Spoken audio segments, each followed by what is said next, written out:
नमस्कार। प्रस्तुत है आज का चिंतन। आस्तिकता मानव जीवन में समाहित उत्कृष्टताओं का मापदंड है। सर्वव्यापी परमेश्वर हमारे गुप्त प्रकट सभी कृत्यों को जानता है और तदनुसार भला बुरा कर्म फल प्रदान करता है। इस मान्यता के आधार पर ही हमारी नीतिमत्ता सुरक्षित रहती है। नास्तिक निरंकुश होता है, उसे उद्दंडता अपनाने में दैवी अनुशासन का भय नहीं रहता। तत्काल फल न मिलने पर वह इतनी दूरदर्शिता नहीं अपना पाता कि यहाँ देर है अंधेर नहीं। जिसे कर्म फल पर विश्वास होगा, पाप से डरेगा और पुण्य परमार्थ के संचय में निरत रहेगा। यही है सर्वतोमुखी प्रगति और सुनिश्चित सुख शांति का मार्ग। पर ब्रह्म को सत्वृत्तियों का समुच्चय भी कहा जा सकता है। दूसरे शब्दों में वह उत्कृष्ट आदर्शवादी भी है। ईश्वर उपासना का तात्पर्य है उसी के ढांचे में अपने गुण कर्म स्वभाव को ढालना, मानवीय गरिमा को अक्षुण्ण रखना, सज्जनोचित सदाशयता से अपने आपे को ओत प्रोत करना। आस्तिकता की यही अवधारणा वास्तविक है और श्रेयस्कर भी। जहाँ वह रहेगी वहाँ आध्यात्मिकता भी आत्मावलंबन के रूप में रहेगी और व्यवहार में धार्मिकता कर्तव्यपरायणता के रूप में दृष्टिगोचर होती रहेगी। सच्ची आस्तिकता में साधक परमेश्वर को आत्मसमर्पण करता है, उसके अनुशासन में चेतना है, अपनी रीति नीति ऐसी बनाता है जो ईश्वर भक्त को शोभा देती है। नाला अपने आप को जब नदी में मिलाता है तो उसी के प्रवाह में उसी के अनुरूप बहता है। ईंधन जब अग्नि को समर्पित होता है तो अपने में आग के सारे गुण समाविष्ट कर लेता है। समर्पण ही ईश्वर भक्ति है, उसमें कामना के लिए याचना के लिए कोई गुंजाइश नहीं रहती। केवल उसी की इच्छा को समझाने अपनाने के लिए तैयार करना पड़ता है। दृष्टिकोण में ऐसा बदलाव लाना पड़ता है कि कामनाएं, तृष्णाएं, महत्वाकांक्षाएं शेष न रहे। केवल प्रभु की इच्छा को अपनी इच्छा बना लेने का कायाकल्प जैसा सर्वतोमुखी परिष्कृत प्रयास चल पड़े।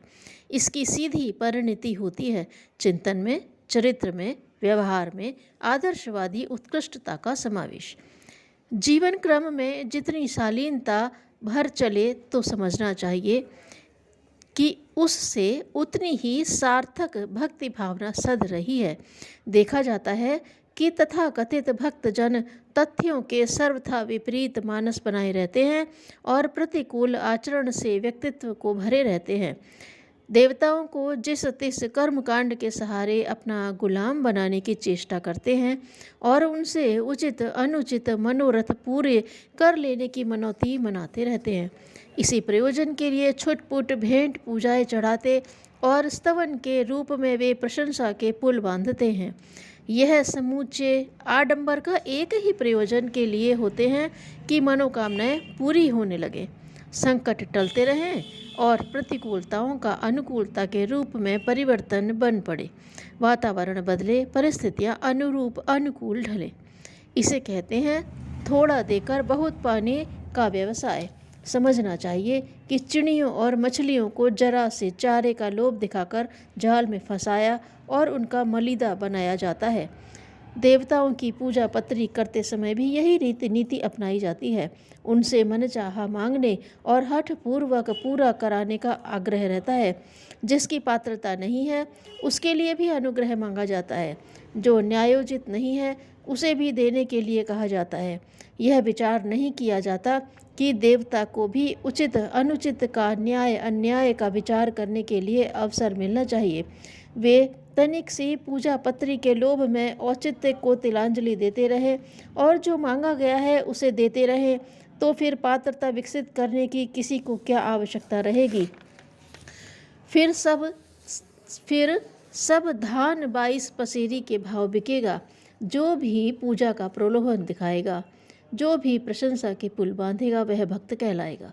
जो मांगे सो पावे की रीति चल पड़ी तो फिर पात्र कुपात्र का, खोटे खरे का विचार करने की क्या आवश्यकता रह जाएगी। कर्म फल का सिद्धांत कहाँ जीवित रहेगा। परिश्रम के प्रयास पात्रता के अनुरूप पाने का सिद्धांत तो समाप्त ही हो जाएगा। रिश्वत का ही बोलबाला चल पड़ेगा। लोक व्यवहार में तो लाभांश का एक बड़ा रिश्वत में देना पड़ता है, पर देवताओं को तो थोड़े से ही में ही फुसलाया जा सकता है। उनके लिए तो अक्षत पुष्प जैसी पाई पैसे की रिश्वत ही पर्याप्त समझी जाती है। चापलूस झूठी प्रशंसा के पुल बांधते और भोले भाले लोगों को मूर्ख बनाकर उनकी जेब काटते हैं।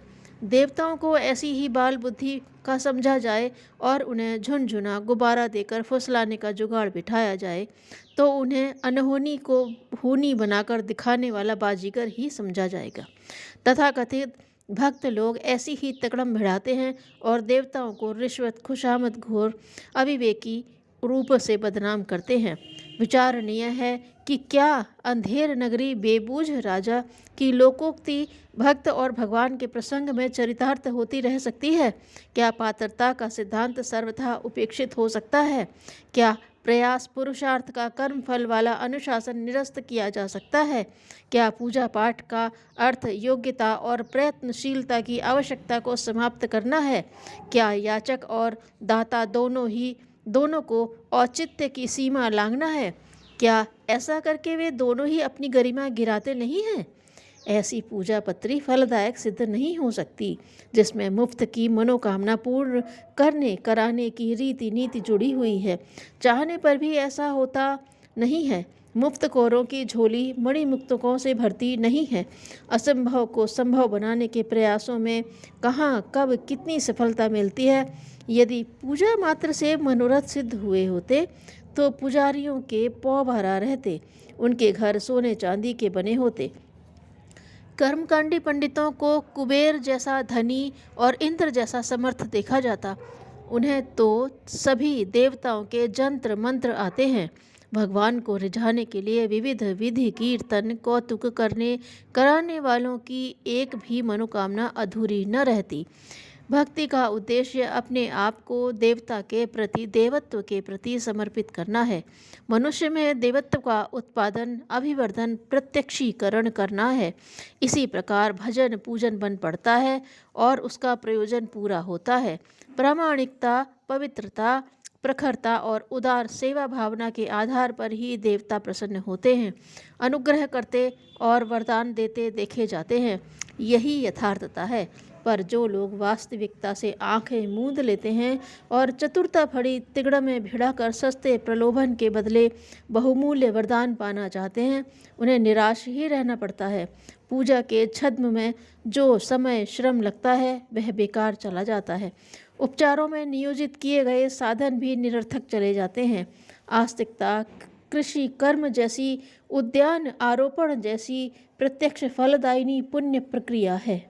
उस हेतु जो बोया जाता है वह सहस्त्र गुना होकर फलता है, किंतु आवश्यकता इस बात की है कि उसमें खाद पानी की कमी न पड़ने दी जाए। आध्यात्मिकता आत्म परिष्कृति खाद है, धार्मिकता कर्तव्यपरायणता पानी। जो इन दोनों की व्यवस्था नहीं करते और देव अनुग्रह का प्रतिफल पाना चाहते हैं, उन्हें अविवेकी ही नहीं बुद्धिहीन भी कहा जाएगा। सांसारिक दुखों के अभाव से ग्रस्त देवता राक्षस ब्रह्मा जी के पास गए और दुख निवारण का उपाय पूछा। ब्रह्मा जी बोले, परस्पर संघर्ष ही दुखों का कारण है। मिलजुल कर प्रयत्न करो तो सुख शांति से भर जाओगे।